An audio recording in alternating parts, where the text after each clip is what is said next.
ॐ सहनाववतु सहनौ भुनक्तु सह वीर्यं करवावहै तेजस्विनावधीतमस्तु मा विद्विषावहै। ॐ शान्तिः शान्तिः शान्तिः। हरि ओम। तो जैसा कि हमने पिछले श्लोक में देखा, दुर्योधन द्रोणाचार्य को बता रहे हैं कि कौन कौन लोग इस युद्ध में उपस्थित हुए हैं लड़ने के लिए।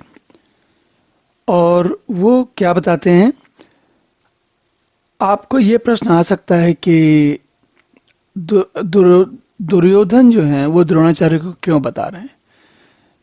द्रोणाचार्य को ये बात पहले से क्या मालूम नहीं है, क्या पता नहीं है? तो हमें लगातार ध्यान रखना चाहिए कि ये ऐसा युद्ध है जो एक ही परिवार के या आपस में एक दूसरे को जानने वाले लोगों के बीच में हो रहा है। इसमें कोई विदेशी या बिल्कुल बाहर का दुश्मन नहीं है। और ये परिवार कौन है? ये परिवार जो भी है वो पूरा का पूरा भारत है। कैसे भारत है? जैसा कि हमने पिछले श्लोक में भी देखा, एक तरफ तो गांधारी जो कैकेय देश की हैं, कैकेय देश मतलब गांधार मतलब अफगानिस्तान, और दूसरी तरफ माद्री जो कि मद्रास की हैं, और अर्जुन जो हैं वो मणिपुर जैसी जगह तक गए थे, तो वहां पर जो चित्रांगदा करके उनकी पत्नी थी, उलूपी उनकी पत्नी हैं। तो पूरे भारत के लोग, इनके परिवार के लोग फैले हुए हैं और उनके बीच में युद्ध हो रहा है।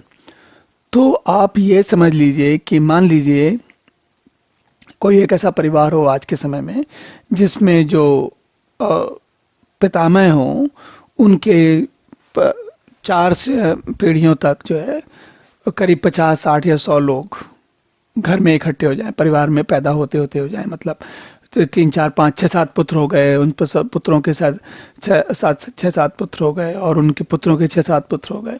तो इस तरीके से घर में ही आप देखेंगे कि लगभग 70, 75, 100 लोग हो जाते हैं एक व्यक्ति के। ऐसा कोई व्यक्ति जो थोड़ा लंबी आयु वाला हो, मान लीजिए कि 80, 90 साल की उम्र का व्यक्ति है, तो उसके ऐसी कल्पना की जा सकती है कि उसके 6, 7 पुत्र होंगे, उन 6, 7 पुत्रों के 6, 7 पुत्र होंगे, उन 6, 7 पुत्रों के 6, 7 पुत्र होंगे।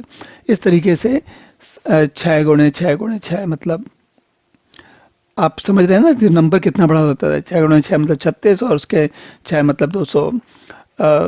तो आप ये समझिए, संख्या की बात नहीं है यहाँ, ये समझने की बात है, ध्यान देने की बात ये है कि जो लोग लड़ रहे हैं उनमें से ये नहीं मालूम, अब जैसे जो बड़े बुजुर्ग होंगे या घर के ही लोग होंगे, उनमें सबको ये नहीं पता होगा कि कौन किससे लड़ रहा है, कौन किस तरफ से लड़ रहा है। ये आवश्यक नहीं है। और क्योंकि जब हम बाहर के व्यक्ति से लड़ते हैं तो हमें पता होता है कि ये बाहर का है और इससे हमारी लड़ाई हो रही है। लेकिन अगर घर के लोगों में झगड़ा हो रहा होता है तो कई बार ये समझना कठिन हो जाता है कि कौन किसकी तरफ से लड़ रहा है। तो इसलिए दुर्योधन जो है वो द्रोणाचार्य को बता रहे हैं। और अगर आप सोच के देखें तो जितने लाखों लोग वहां पर लड़ने गए, उनमें से सबको तो ये पता होना चाहिए ना कि कौन किसकी तरफ से लड़ रहा है। तो ये उसकी झलक दी गई है। अगर हम आज के एनालिटिकल माइंड वाले लोग बाग होंगे तो हम कहेंगे अच्छा बताइए कौन कौन किसकी तरफ है, पूरी टेबल दिखाओ, पूरी सारणी दिखाओ, पूरा एक्सेल बना के दिखाओ मुझे। हम उसकी बात नहीं कर रहे हैं। बात यहाँ ये समझने वाली है कि ये बताया क्यों जा रहा है। इसलिए बताया जा रहा है क्योंकि 2 कारण है। एक तो ये कि दुर्योधन चाहते हैं कि द्रोणाचार्य को अपेक्षित क्रोध आ जाए ताकि वो लड़ाई करने में पूरे मन से लगे रहे, और दूसरी तरफ लॉजिस्टिक्स के तौर पे, मतलब कि ये बात जानने के लिए कि कौन किस तरफ से लड़ रहा है, इसके लिए इस कारण से भी बताना आवश्यक है। तो अब इन्होंने किसके के बारे में बताया? कह रहे हैं युयुधान, सात्यकी, विराट, राजा विराट, द्रुपद जो कि द्रौपदी और दुष्योधन के पिता हैं, अब देखिए इसके बाद अगले, अभी ये इन नामों की श्रृंखला चलती रहेगी, तो अब देखते हैं कि अगले श्लोक में दुर्योधन किसके बारे में बताते हैं।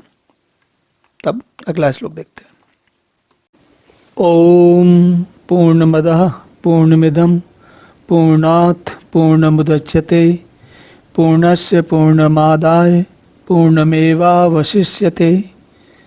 ओम शांति शांति शांति।